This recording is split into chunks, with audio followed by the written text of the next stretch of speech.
Welcome back. All right, so we're up to the New Jersey Devils in the season previews. And in New Jersey, I look at all the moves they made in the offseason. I like them. I think they're made with the long-term in insights. I don't think these moves are being made with the idea that, okay, now we're going to charge into the playoffs. But they could. The LA Kings I talked about as being a dark horse team in the West. I'll say New Jersey in the East. Because New Jersey's made some nice moves. The question mark becomes whether or not they've made enough moves to make substantial difference in what might be the toughest division in the National Hockey League. If New Jersey was in, say, and I hate to do this again, but the Pacific, we may be having a different conversation, but they're not. They're in the Metro. The Metro is brutal. So, if we look at their special teams, it shows they have a lot of work to do. 14.2% on the power play, which was 28th. Now, they've made additions that should help. Their penalty kill was dead last in the NHL at 71%. So 29% of the power plays got a goal against New Jersey last year. That's not going to do. And traditionally, when the numbers are as low as these, it can be really hard to turn it around. Goals for, 145, which was 26th in the NHL. Goals against, 189, which was 27th. Now, there were injury problems, yes. They lost their captain for a large portion of the season. Their starting goaltender got hurt for a portion of the season as well. So there are reasons to be optimistic if you're a Devils fan. I just think that maybe they take some baby steps this year, and then we see some big gains from them next year. So if we look at their draft history since 2015, notable picks. 2015, they drafted Zacha at 6. And Zacha, top 6 forward, yes. Is there potential for more scoring? I think that's also a yes. We'll see. Blackwood drafted at 42. Looks like a steal at this point, doesn't it? But the 2015 draft, right? 2016, they draft McLeod at number 12. Bastian at 41, of course. He is gone now to Seattle. Maltsev at 102. He's gone to Colorado. And Jesper Bratt at 162. And despite them not giving him all the opportunities that I thought he should have been getting, and a lot of Devils fans thought he should have been getting, he's still there. So, 2017, they drafted Hischier first overall. They'll be looking for him to stay healthy this year. Boquist, Jesper Boquist, drafted 36th overall, and Studenic drafted 143rd. 2018, they draft Ty Smith at 17th overall. He had a very good rookie season. Not a lot of people talking about him. That could change this year. They also drafted Sharon Govich at 141st. So, yeah, Sharon Govich, a steal at 141st. 2019, of course, they draft Jack Hughes at first. Tice Thompson at 96. Tice Thompson might be in the fourth line, might be an extra forward. 2020, Holtz at number 7. And if you want to blast all these numbers out of existence for this year, and you want to show that last season was just whatever, Holtz comes in as a rookie and just blows the whole thing up. He has that ability. Mercer was drafted at 18, and Mahatma Doolan was drafted at 20th that year. So 2020, they had 3 first-round picks. And so I think that in the future, we're going to see New Jersey as one of the best teams in the league. They also draft Luke Hughes this year at number 4 overall. So they've got 2 of the 3 Hughes brothers. Do they eventually want to get Quinn? Does Quinn eventually want to play with both of his brothers? And honestly, even as a Canuck fan, I wouldn't blame him if a part of him during this draft was thinking, boy, it sure would be fun to play with Luke and Jack. Who wouldn't? So, the exits. Ryan Murray has left the team. Nathan Bastian. Maltsev. Butcher is also gone. New faces. Tatar. Could be one of those ace-in-the-hole type pickups. Maybe he gets back to 20 goal form. Dougie Hamilton is the big name. Graves is also a nice addition on the blue line. Yarosh, depth on the blue line there. And Bernier. That solid backup. Which, while Wedgwood played well last year, Bernier is a superior goaltender to Wedgwood. And with Blackwood and Bernier, that's a pretty solid tandem for New Jersey. Now, when we look at their record over the last 3 years, it shows that they've been out for a while. The last time they made the playoffs was 2018. So 2018-2019, they finished 31, 41, and 10 and 8th in the Metro. Not a great season for them.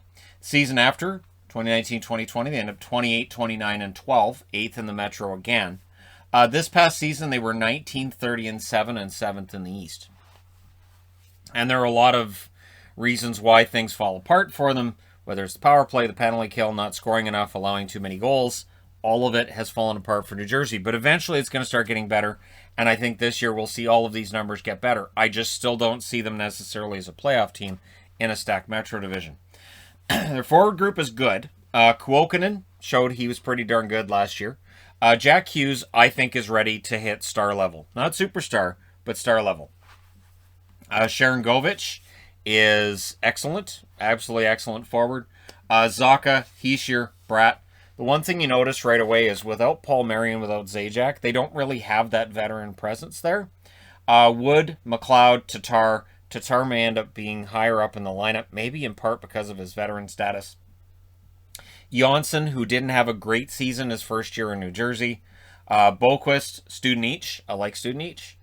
Thompson, Greer, who was added as well. Nolan Foote.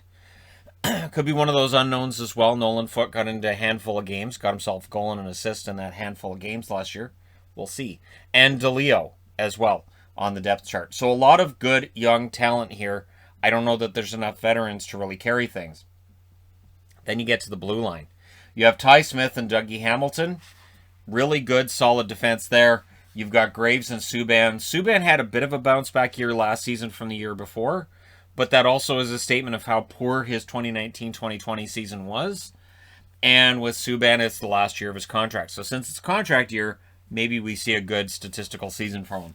Siegenthaler and Severson. Severson, it'll be interesting to see where he slots in too with the additions on the blue line and how that affects him. Yarosh, Ball, and Colton White also on the blue line. So there's some decent depth there. And of course in net, as I stated, Blackwood, Bernier, Wedgwood. I think Blackwood and Bernier are going to split the goaltending duties about 50-50. Blackwood may end up starting more games. But Bernier in Detroit, he was quite the story. And it is kind of easy to gloss over it because Detroit didn't have a great year, but Bernier was fantastic. So, they're prospects who could change things. Alexander Holtz absolutely could change how all this works. If he lives up to the hype from his draft year, he could absolutely be a huge difference maker and add a bunch of goals for the New Jersey Devils. Things have to go right. He has to be with one of the top two centers you would think to score at that level, but we'll see how things go. Dawson Mercer is also seen as more of a two-way forward for them. Chase Stillman, first-round pick as well. Luke Hughes, first-round pick this year. And Shakir Mahatmadulan, as mentioned before, number 20 pick in 2020. This is a good young...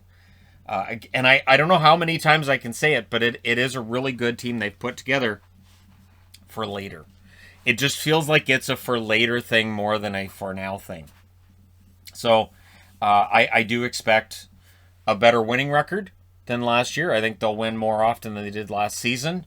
But I expect it to be more around the 500 mark. More like the 28, 29, and 12 season of last, like 2019, 2020. And maybe a little bit above 500, but not enough to make the playoffs in the Metro. So their cup odds currently are 66-1. They're the Devils. Their odds are 66-1. Right? They're 1-6 away from it really, really being a fun way of looking. The Devils are 666-1 odds. Well, there you go. But their last Stanley Cup, 2003, my prediction is that they finish 7th in the Metro. I really think that this team has the potential to be a surprise. Jack Hughes is ready to hit that next level, I think. And there was discussion all last year about Jack Hughes, and I know the production at the NHL level hasn't been what was expected. Not everybody comes into the league and produces immediately as expected. Joe Thornton comes to mind as a player that took him a little while. The Sedins, it took them forever. I don't think it'll take Hughes that long. I think this is the year. This is his third year. This is normally where guys start to really break through and hit their stride. And this could be a big year for him.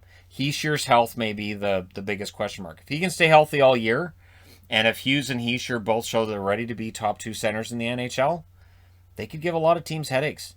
And I admit, in as unpredictable a season as this is, part of the reason I may have them in 7th is recency bias. They've been outside the playoffs. They've been 7th or 8th in their division for the last 3 years. It's easy to pick them for 7th in the division. So their schedule out of the gate, honestly, this is a good schedule for New Jersey. They're at home. They're at home for the first 5 games of the year. They're against Chicago on the 15th. They're against Seattle 4 days later on the 19th. Then they have a day off before they meet Washington. Another day off before they meet Buffalo. A couple of days off before they play Calgary. So there aren't any back-to-backs. Between the 15th and the 26th, they play 5 times and all the games are at home. So there's a lot of time in here for practice, and it'll be interesting to see how it goes for them. On the 30th, they're at Pittsburgh, and then they come back home the day after, so there's a back-to-back there, and they're against Columbus. So it's not a terrible schedule for them out of the gate, and that could be key for them too. Young team, very often it's a matter of confidence, and it may be a little bit shakier, but when a young team gets hot, it can be very entertaining to watch. It will be interesting to see how well they play within systems and how well they respond as a young team to the challenges they're going to face. But it shouldn't be boring, at the very least. So let me know your thoughts in the comments section below, as always, regarding the New Jersey Devils, where you see them finish in this year's standings. Don't forget to hit like and subscribe if you're browsing your way through. You just happened upon this video. Thank you guys so much for watching, for all your support. I will talk to you again soon.